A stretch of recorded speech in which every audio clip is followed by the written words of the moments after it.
Hello guys, আসসালামু আলাইকুম। আমি এখন আছি চট্টগ্রাম কর্ণফুলী নদীর পাড়ে।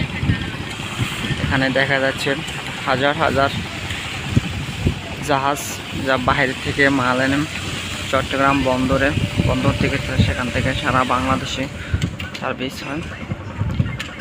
তো আমি একটু আজকে ঘুরতে আসলাম, আপনাদেরকে দেখাচ্ছি বড় বড় জাহাজ।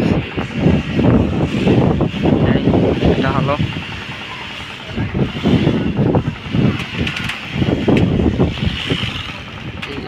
এখান থেকে হলো আপনার বিদেশ থেকে গম আছে, এখান থেকে অনেক গমগুলো প্যাকেট আছে। দেখেন জাহাজের ভিতরে কীভাবে মাল আনে এবং সেখান থেকে প্যাকেজিং করে সেখান থেকে